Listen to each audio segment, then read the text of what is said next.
Kitab Nabi Nahum. Kitab nubuatan yang singkat ini merupakan kumpulan puisi yang mengabarkan kejatuhan salah satu penjajah bangsa Israel yang paling kejam, yakni kejatuhan kerajaan kuno Asyur dan ibu kotanya Niniwe. Bangsa Asyur muncul sebagai salah satu kerajaan besar pertama di dunia, dan penjajahan mereka atas Israel mengakibatkan kehancuran total dan pembuangan dari suku-suku kerajaan utara. Tentara Asyur terkenal sangat kejam, dan mereka menyebabkan kerusakan yang belum pernah terjadi sebelumnya. Jadi Israel dan negara-negara di sekitarnya sangat berharap akan jatuhnya kerajaan Asyur yang akhirnya terjadi pada tahun 612 sebelum Masehi, yaitu ketika bangsa Babel bangkit dan memulai pemberontakan untuk merebut kota Niniwe dan menjatuhkan kerajaan Asyur. Jadi, pasal 2 menggambarkan jatuhnya kota Niniwe dalam puisi yang sangat gamblang. Lalu pasal 3 membahas jatuhnya kerajaan Asyur secara keseluruhan. Namun kitab ini tidak hanya berisi ungkapan kemarahan terhadap musuh-musuh Israel. Pasal pendahuluannya menunjukkan bahwa masih ada banyak kejadian lainnya yang terjadi di sini. Kitab ini diawali dengan puisi menurut abjad yang tidak lengkap dan dimulai dengan menampakkan kemuliaan Allah yang luar biasa. Susunan ini sangat mirip dengan permulaan dari kitab sebelumnya, yaitu Mika, dan juga dengan bagian akhir dari kitab sesudahnya, yaitu Habakuk, yang menggambarkan Allah, Sang Pencipta yang Maha Kuasa, datang untuk melawan bangsa-bangsa dan mengadili kejahatan mereka. Puisi ini diawali dengan kalimat terkenal yang dikutip dari kitab Keluaran pasal 34 setelah peristiwa anak lembu emas, yaitu tentang gambaran diri Allah.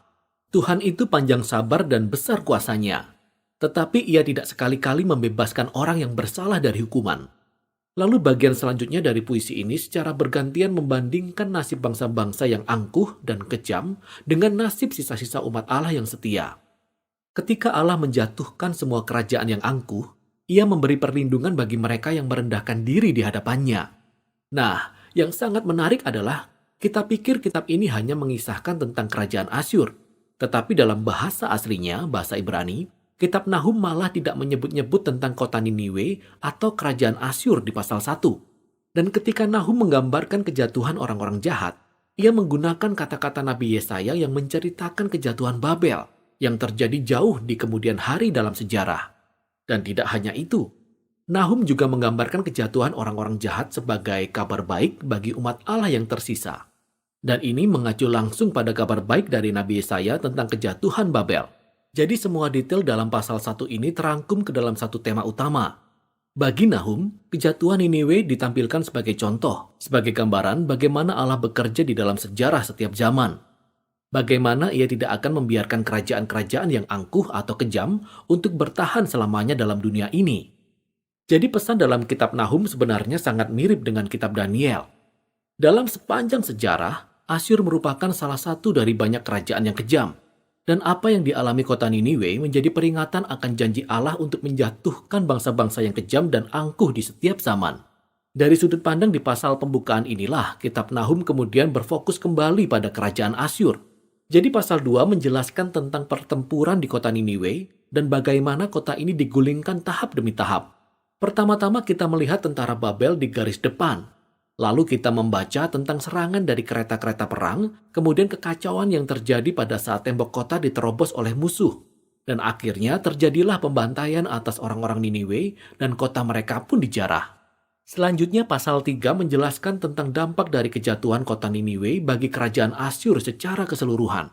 Jadi Nahum mulai dengan memberitakan kabar buruk atas kota yang dibangun oleh para rajanya dengan darah orang yang tak bersalah, yang merupakan gambaran bagaimana ketidakadilan yang mereka jalankan telah membuat kerajaan Asyur begitu berjaya.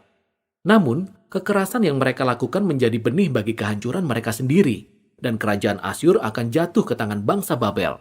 Kitab ini diakhiri dengan ejekan terhadap Raja Asyur yang telah jatuh, yang mengalami luka yang sangat fatal, dan dari semua bangsa yang pernah ia tindas, tidak ada satupun yang datang untuk menolong dia. Mereka malah bernyanyi dan merayakan kehancurannya. Demikianlah akhir dari kitab ini. Kitab Nahum merupakan kisah yang suram tetapi penting bagi kita untuk melihat bagaimana Nahum memperlihatkan siklus yang tragis dan tak habis-habisnya dari kekejaman manusia dan penindasan di tiap zaman.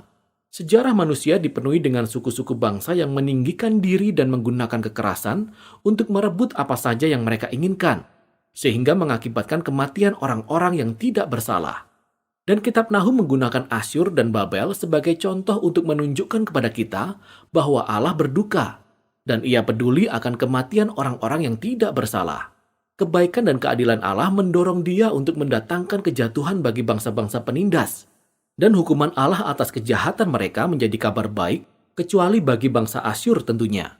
Hukuman Allah ini membawa kita kembali pada bagian akhir dari puisi pembukaan di pasal 1 yang mengatakan Tuhan itu baik. Ia adalah tempat pengungsian pada waktu kesusahan. Ia mengenal orang-orang yang berlindung kepadanya. Jadi kitab Nahum yang singkat ini mengajak setiap pembacanya untuk merendahkan diri di hadapan Allah yang adil dan percaya bahwa pada waktunya Ia akan menjatuhkan para penindas dari setiap tempat dan waktu. Demikianlah inti dari kitab Nahum.